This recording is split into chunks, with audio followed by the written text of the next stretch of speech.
Assalamualaikum, ketemu lagi dengan Ibu Novi. Pada pembahasan kita saat ini adalah membahas tentang prinsip-prinsip belajar. Sebagaimana kita ketahui, untuk memahami tentang prinsip-prinsip belajar yang akan diadopsi, yang akan membuat seorang pembelajar itu melaksanakan pembelajaran itu sendiri, itu kita harus dulu mengetahui tentang apa yang dimaksud dengan belajar. Nah, belajar itu sendiri banyak sekali pakar yang sudah bicara tentang pengertian belajar, makna belajar, dan segala macamnya. Kita coba mengambil pada 3 saja pemahaman belajar atau konsep belajar menurut para pakar. Yang pertama menurut Gagne ya. Nah, Gagne ini adalah seorang pakar pendidikan yang telah mendefinisikan bahwasanya belajar itu suatu kegiatan yang kompleks, yang dimana si belajar berupa kapabilitas.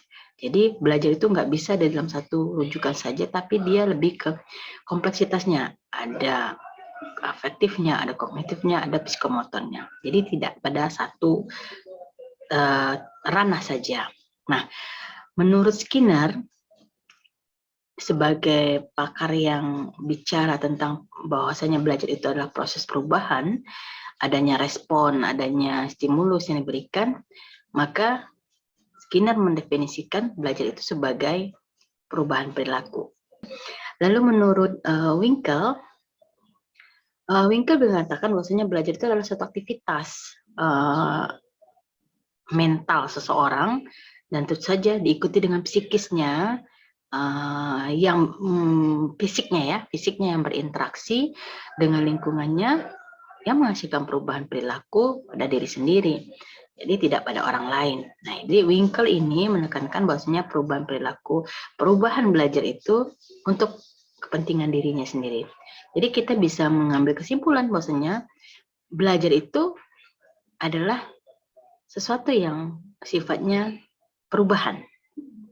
Perubahan pada diri seseorang yang ditunjukkan dari perubahan psikologisnya dan juga psikisnya pasti. Fisiknya ya maksud Ibu. Nah, lalu bagaimana dengan prinsip belajar?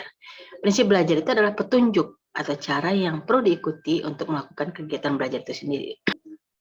Kalau kita sudah tahu memaknai arti belajar, maka untuk meraih konsep belajar itu sendiri tentu ada petunjuk atau cara-cara yang harus dilakukan agar makna belajar itu bisa sampai kepada pembelajar itu sendiri. Nah, ini yang dimaksud dengan prinsip belajar, yaitu petunjuk. Nah, banyak juga para teori, para pakar ya bicara tentang teori-teori prinsip-prinsip belajar ini sendiri gitu ya. Namun kita coba mengambil yang paling sederhana sekali ya, paling simple. Tentu banyak sekali pakar teori bicara tentang prinsip belajar. Kita coba mengambil kutipan dari Rusman. Ada 6 prinsip belajar itu sendiri menurut Rusman, yaitu prinsip perhatian, prinsip keaktivitasan, prinsip keterlibatan langsung, ya, prinsip pengulangan, prinsip tantangan, dan serta prinsip perbedaan individual. Kita coba mendefinisikan satu-satu secara sederhana gitu ya. Yang maksud dengan prinsip perhatian dan motivasi itu, seseorang itu akan belajar kalau apa yang disampaikan dalam proses belajar itu atau berbagi pengalaman itu ada ada intinya kebutuhan pada dirinya.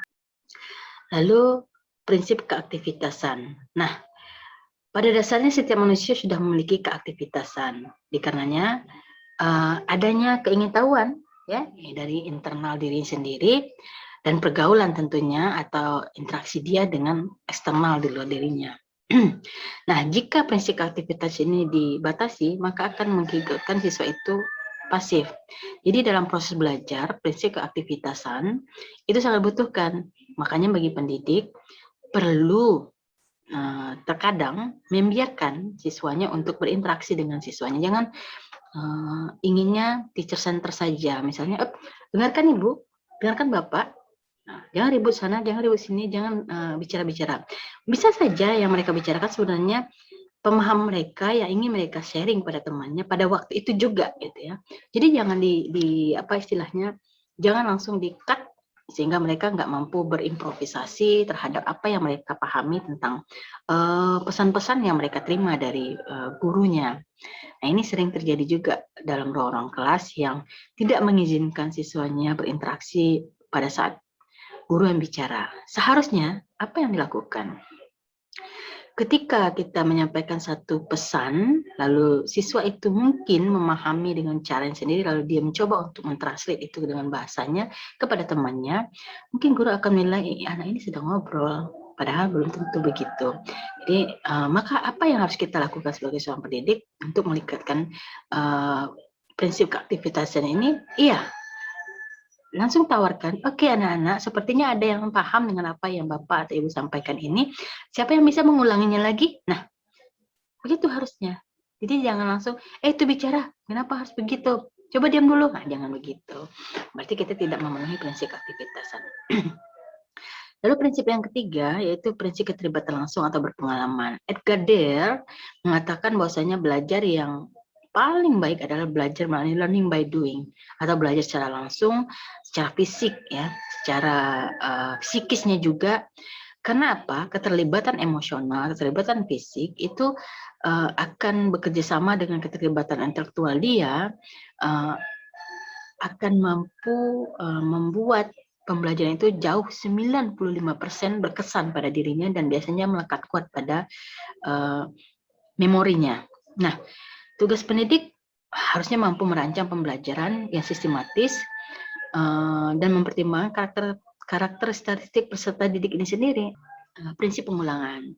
Nah, prinsip pengulangan ini sama dengan prinsip behavior, ya, prinsip yang sudah diteliti oleh banyak pakar-pakar stimulus respon, ya. Nah, di mana dia mengisyaratkan bahwasanya perbuatan yang berulang-ulang yang mengingatkan kepada peserta didik itu akan memiliki efek yang sangat positif, di mana kalau sekali beri pengalaman, biasanya mereka memorinya tidak begitu merekam dengan baik dan tidak terlatih. Maka perlu pengulang-pengulang itu secara menyeluruh. Gimana caranya? Perlu bagi seorang pendidik itu untuk mengulang kembali, membuat rangkuman belajar bersama. Nah, ini yang sering terlupakan. Dalam pembelajaran, kita perlu melakukan quotes atau menyimpulkan pembelajaran atau istilahnya kesimpulan kata kunci dalam pembelajaran. Setiap akhir pembelajaran bersama tentunya, jangan dengan oleh gurunya sendiri, tapi bersama dengan siswa. Kenapa?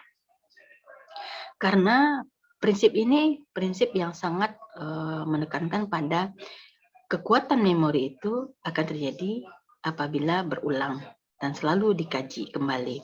Nah, ini ada sesuai dengan hukum dalam belajar itu sendiri, seperti misalnya law of readiness, law of exercise, law of effect, ya.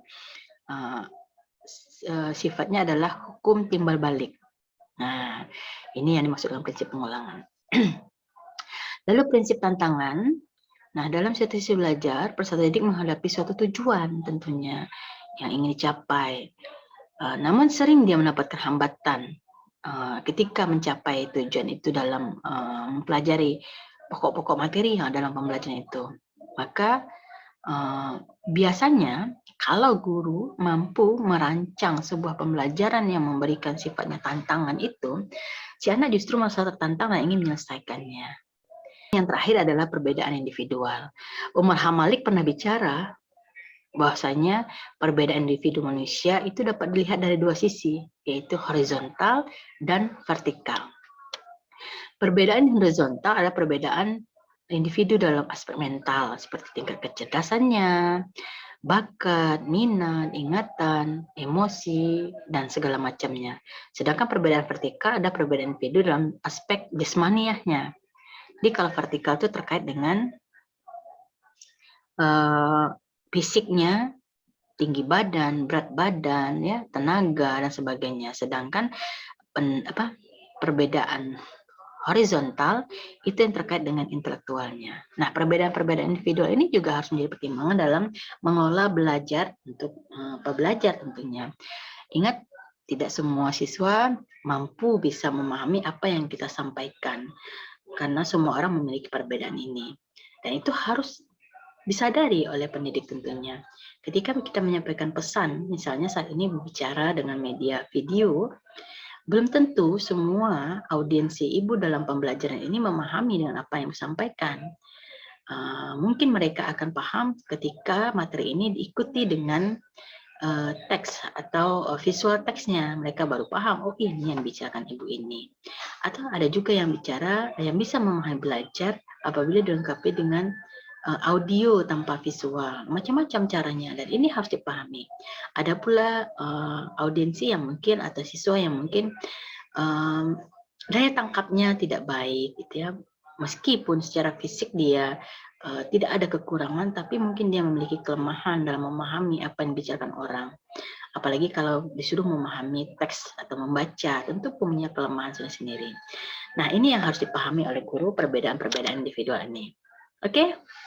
Nah, ini kita bicara tentang prinsip-prinsip belajar. Banyak sekali prinsip-prinsip belajar yang disampaikan atau dipaparkan oleh pakar-pakar tentunya. Dan bagaimana dengan prinsip belajar pada kurikulum 2013? Nah, ini yang akan kita kaji secara mendalam nanti pada sisi-sisi berikutnya.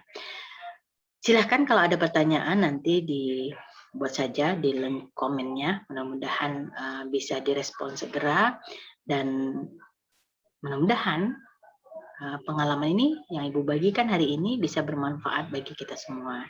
Terima kasih. Ibu akhiri dengan Assalamualaikum warahmatullahi wabarakatuh.